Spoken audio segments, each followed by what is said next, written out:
Ассаламу алейкум, ардақты ағайын. В советское время, за 70 лет существования Советского Союза, только 5 казахов в разные периоды возглавляли Казахстан. Это Арганчеев, Мырзагалиев, Шаяхметов, Конаев и Назарбаев. Если про Конаева и Назарбаева очень много материалов, то про первых казахов-руководителей почему-то вообще нет никаких сведений, и они просто игнорируются. Хотя на самом деле и Арганчеев, и Мырзагалиев, и Шаяхметов внесли в развитие Казахстана немало вклада. На моем канале уже есть видео про Сақыпкерея Арганчеева и Хафиза Мырзагалиева, которые вы можете посмотреть, пройдя по ссылке в описании. Сегодняшний мой видеоролик посвящается третьему казаху, руководившему Казахстаном, Жумабаю Шаяхметову. В Казахстане Жумабая Шаяхметова принято оценивать как активного участника сталинских репрессий. Однако на самом деле это далеко не так. Ведь до сих пор нигде не найдено ни одного официального документа, который бы подтверждал участие Шаяхметова в репрессиях 30-х годов. Никогда Шаяхметов не был близок к Ежову или Берия, которые были главными проводниками репрессий. А то, что Шаяхметов был в очень неплохих отношениях со Сталиным, который называл его «Орлом Востока», нельзя считать основанием для обвинения Шаяхметова.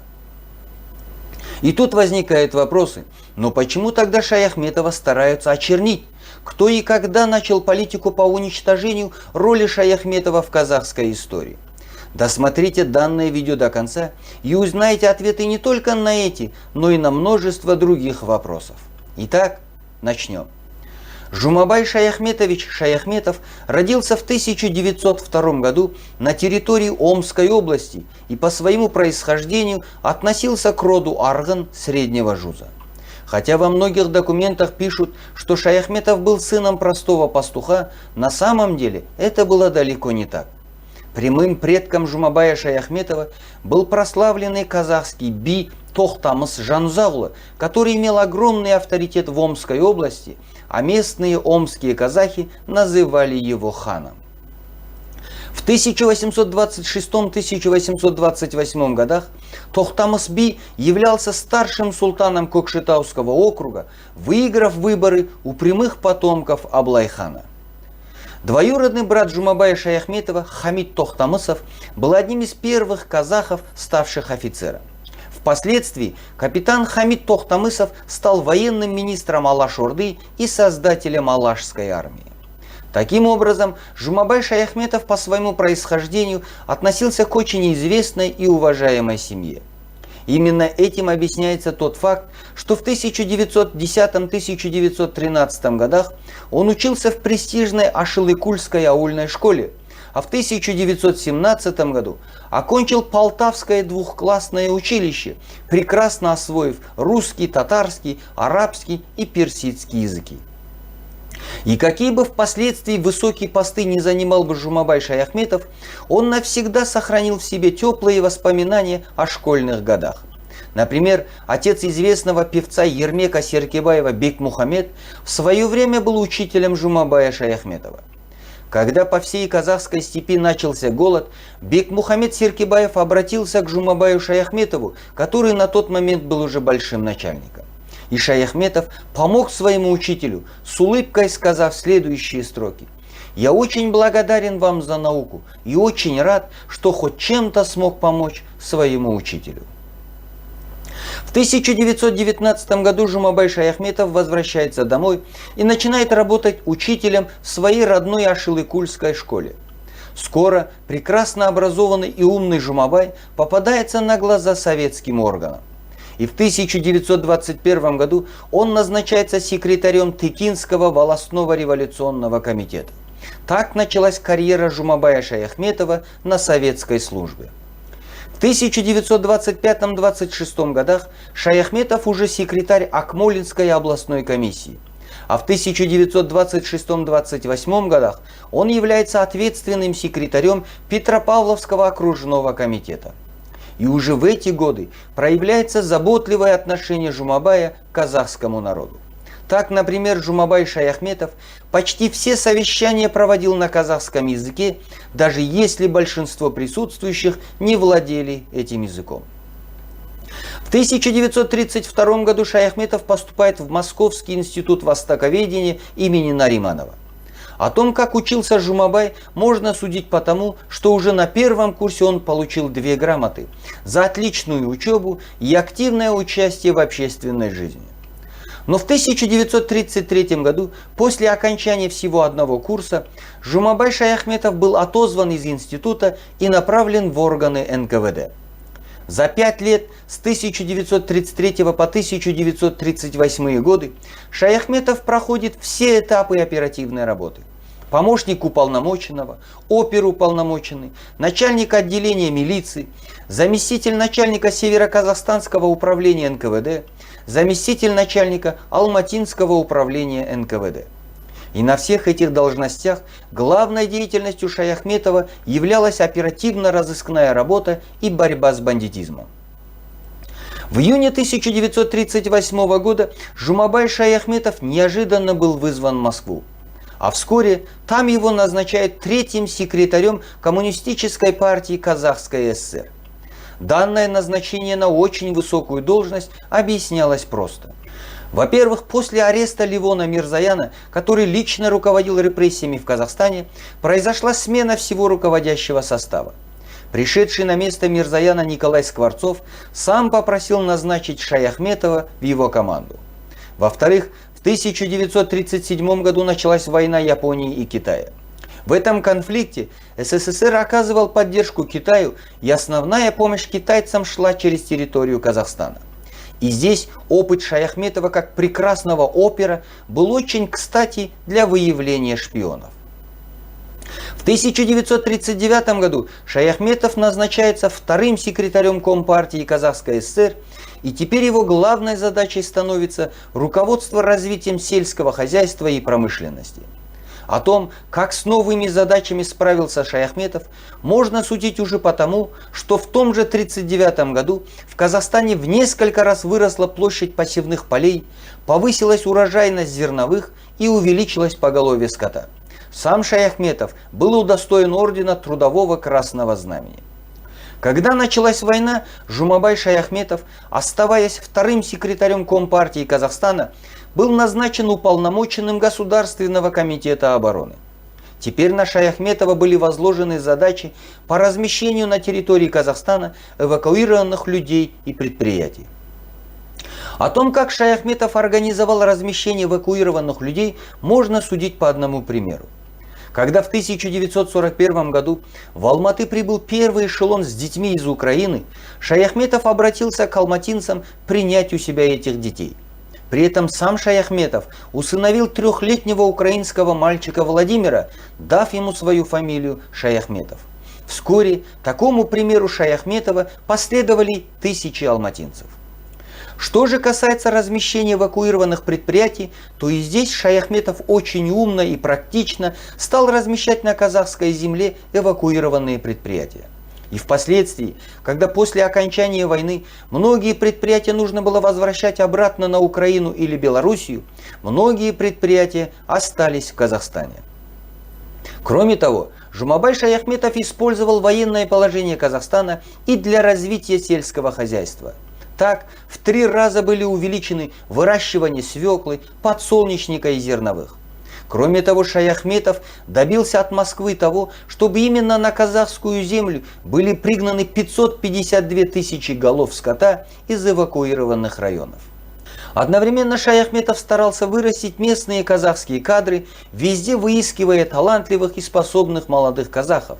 А в 1944 году Шаяхметову удается добиться от Сталина разрешения направлять мобилизованных казахов не на фронт, а рабочими на заводы. Например, в 1941 году Жумабай Шаяхметов обращает внимание на молодого Каныша Сатпаева, который тогда работал членом правления Атбасарского треста цветных металлов. Умный, активный, образованный геолог понравился Шаяхметову. И вскоре он добивается перевода Сатпаева в Алматы на должность директора Института геологических наук. А в 1942 году Шаяхметов помогает Сатпаеву избраться председателем казахского филиала Академии наук СССР. Прежнего председателя Григорьева, который не любил Алматы, Шаяхметов при этом уволил. В 1945 году Шаяхметов помог Сатпаеву создать Академию наук Казахской ССР и назначил его первым президентом этой академии. Другим выдвиженцем Шаяхметова стал Динмухамед Конаев, которого Жумабай Шаяхметов заметил во время поездки в Риддер.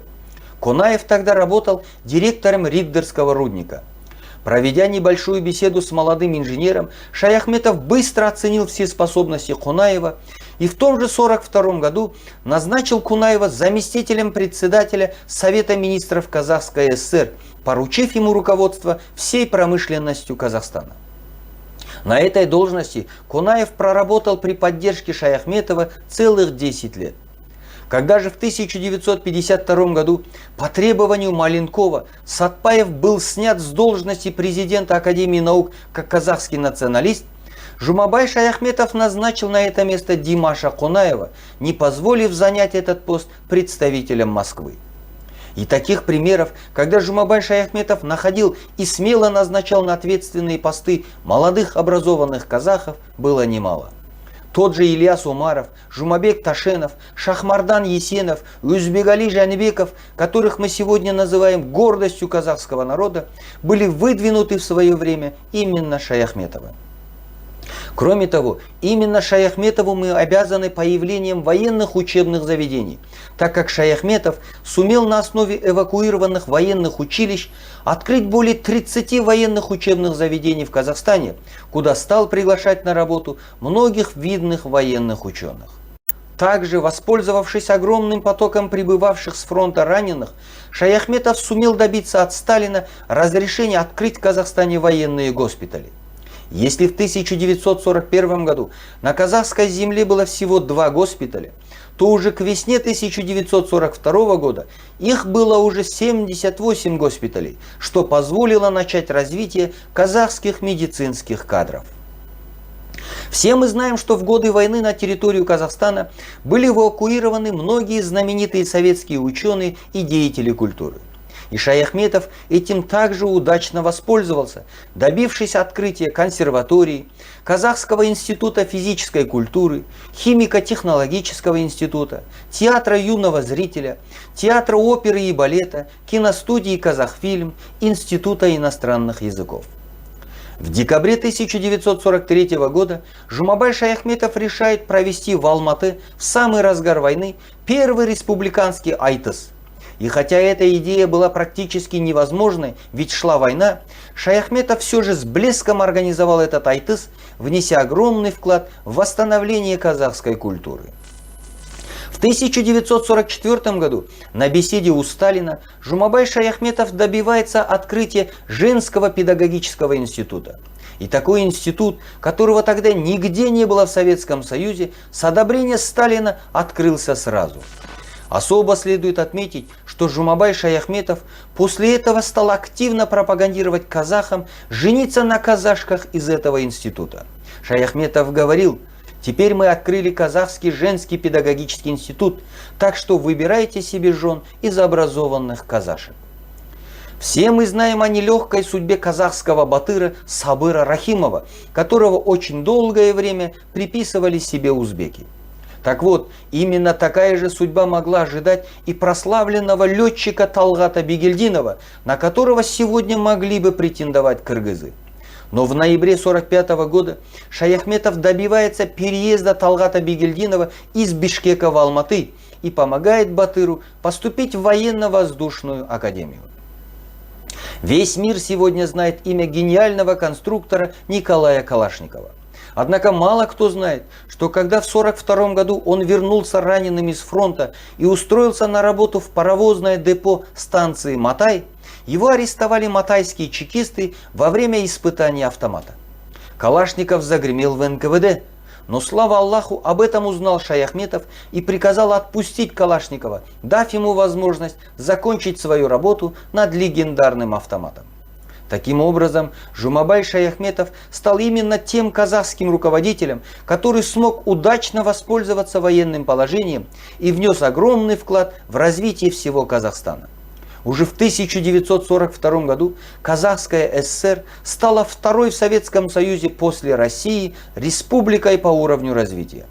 Кроме того, благодаря политике Шаяхметова постепенно стала восстанавливаться численность казахов, резко упавшая вследствие голода. В 1946 году по личному предложению Сталина, который в годы войны убедился в прекрасных способностях Шаяхметова, Жумабай Шаяхметов был назначен первым секретарем Коммунистической партии Казахской ССР, то есть стал фактическим руководителем республики. Перед Шаяхметовым Сталин поставил задачу обеспечить хлебом и другим продовольствием пострадавшие в годы войны советские области. Будь на месте Шаяхметова другой человек, он, вероятнее всего, чтобы выполнить приказ Сталина, развернул бы на казахской земле массовое изъятие зерна и скота, что привело бы к еще одному голоду. Шаяхметов же воспользовался заданием Сталина для еще большего развития Казахстана. Так Шаяхметов распорядился организовать школы подготовки рабочих кадров в Уральске, Петропавловске и Семее, куда зачислялись бывшие фронтовики-казахи. По ходатайству Шаяхметова в ведущих вузах СССР стали выделяться специальные квоты для казахов. Также в 1946 году Шаяхметов способствует открытию Академии наук Казахской ССР и приказывает построить для академиков персональные дачи, а зарплата академиков стала такой же, как у заместителя министра.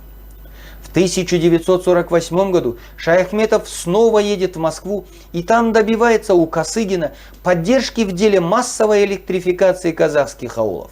В итоге были полностью обеспечены электричеством 1109 казахских аулов. В период с 1950 по 1955 годы в Казахской ССР по инициативе Жумабая Шаяхметова было построено около 700 промышленных предприятий, как Карагандинский металлургический завод. И именно при Шаяхметове Казахская ССР стала почти полностью обеспечивать себя обувью, одеждой, кондитерскими изделиями, мукой, сахаром, маслом, хлебом, молоком и консервами. И представьте, это сразу же после войны.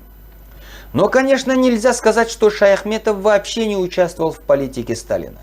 Ведь Шаяхметов управлял Казахстаном в очень сложное время. И если до войны и в годы войны Шаяхметов не был первым руководителем Казахской ССР, то после 1946 года все поменялось. 21 января 1947 года по приказу второго человека в СССР Андрея Жданова в Казахской ССР принимается постановление о грубых политических ошибках Института языка и литературы Академии наук Казахской ССР. В рамках этого постановления стали подвергаться преследованиям Маргулан, Бикмаханов, Ауэзов. И Жумабай Шаяхметов не мог с этим ничего поделать, так как приказы шли из Москвы. Но зато, когда в начале 1948 года заболел Жданов, Шаяхметов на свой страх и риск стал постепенно уменьшать волну давления на казахских деятелей культуры и науки. И именно Шаяхметову мы обязаны тем, что после войны на казахской земле не прошла новая волна массовых репрессий. А такие историки, как Манаш Козбаев, Кайдар Алдажуманов, Людмила Дигитаева пишут, что именно Жумабай Шаяхметов в 1953 году помог Мухтару Ауэзову избежать ареста, переведя его на работу в Москву. 12 июня 1950 года Жумабай Шаяхметов был избран председателем Совета национальности СССР, продолжая оставаться первым секретарем Компартии Казахстана. Еще через некоторое время к Сталину обращается маршал Булганин с предложением назначить Шаяхметова министром в правительстве СССР и забрать его в Москву. И кто знает, может быть, Шаяхметов стал бы вторым после Рыскулова казахом, который занял бы ответственный пост в правительстве Советского Союза. Но этому не суждено было сбыться. В 1953 году умирает Сталин, а пришедший на его место Хрущев не только к Шаяхметову, а в принципе ко всем казахам относился резко отрицательно. Именно поэтому Хрущев старался на все главные должности, как в Москве, так и в Казахстане, назначать только выходцев из славянских народов. Однако просто взять и заменить Шаяхметова Хрущев не мог, так как Жумабай Шаяхметов пользовался огромной популярностью в Казахстане. Нужен был повод, причем повод очень конкретный. В сентябре 1953 года Хрущев дает Шаяхметову задание подготовить обоснование для расширения посевных площадей в Казахстане. И Жумабай Шаяхметов подготовил свой проект, но его проект почти полностью отличался от того, что хотел сделать Хрущев. Шаяхметов в ходе личной встречи сказал Хрущеву: «Казахские земли находятся в зоне рискованного земледелия, поскольку плодородный слой составляет всего несколько сантиметров, и этот слой может просто исчезнуть в случае массовой распашки. Вместо этого я предлагаю сделать упор на развитие животноводства, для которого земля Казахстана очень удобна». Кроме того, Шаяхметов считал, что целина может привести к увеличению русских переселенцев, что приведет в свою очередь к снижению количества казахов на своей земле. Предложения Шаяхметова привели Хрущева в бешенство, и в феврале 1954 года за несогласие с программой массового освоения целины Шаяхметов был снят со всех должностей, а на его место назначен Пономаренко. Однако долго держать без работы такого популярного среди казахов человека Хрущев не решился. И в апреле 1954 года Шаяхметов был назначен первым секретарем Южно-Казахстанского областного комитета партии. Но к этому времени Шаяхметов уже серьезно болел раком головного мозга. Поэтому Жумабай Шаяхметов не смог постоянно находиться на работе и часто рано уходил домой. И вскоре на Шаяхметова поступил донос от его заместителя Тарасенко, что Шаяхметов избегает работы и уходит в рабочее время домой. В результате этого в мае 1955 года Шаяхметов был снят со своей должности и отправлен на пенсию. А на его место пришел печально знаменитый Исмаил Юсупов, скоро отдавший многие казахские земли в Шымкенте узбекам. После выхода на пенсию вся оставшаяся жизнь Жумабая Шаяхметова стала борьбой со страшной болезнью. В сентябре 1955 года Шаяхметову делают первую операцию на головном мозге, а в 1956 году делают вторую операцию. Однако обе эти операции не принесли желаемого результата, и Шаяхметов был вынужден остаться жить в Москве на служебной однокомнатной квартире, которую ему предоставило государство. Однако жил Шаяхметов очень и очень скромно, если не сказать бедно. Например, когда на этой квартире побывал министр Музафар Даиров, на его глаза навернулись слезы, когда он увидел, как бедствует бывший первый руководитель Казахстана в однокомнатной квартире. Сразу же после возвращения в Алматы Даиров рассказал об увиденном Конаеву и попросил помочь тяжело страдающему Шаяхметову. Но Конаев отказался. Сразу же после смерти супруги тяжело больной Шаяхметов решает вернуться домой. Жумабай Шаяхметов опасался, что в случае смерти в Москве его вряд ли перевезут на родную казахскую землю. 17 октября 1966 года Жумабай Шаяхметов, почти 10 лет руководивший Казахстаном, скромно скончался в больнице Совета Министров и был похоронен на центральном кладбище Алматы. Вот так закончилась жизнь отважного и смелого человека, главной целью которого была огромная забота о родной казахской земле. Самое печальное, что имя Жумабая Шаяхметова так и осталось под негласным запретом сначала по приказу Хрущева, затем Брежнева и даже Конаева, которого нашел и выдвинул на ответственные должности именно Шаяхметов.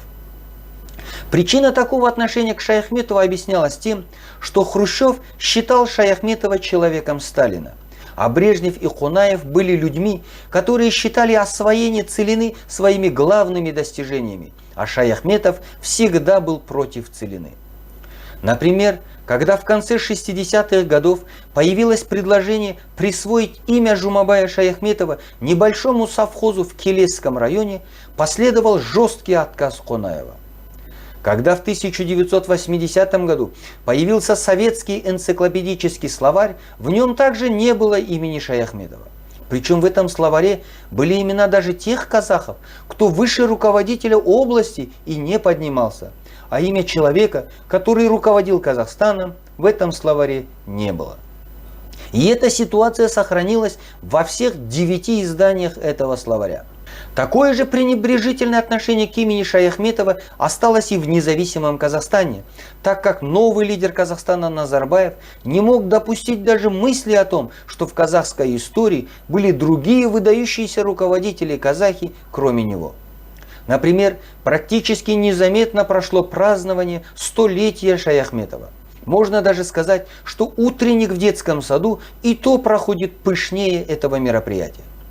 А когда 20 ноября 2002 года группа таких известных деятелей Республики Казахстан, как Байкен Ашимов, Талгат Бигелдинов, Шота Уалиханов, Касым Кайсенов, Сагадат Нурмагомедов, Ермек Серкебаев обратилась к Назарбаеву, попросив присвоить имя Шаяхметова улицам в городах Алматы и Петропавловск, а также одному из районов Казахстана, снова последовал такой же жесткий отказ.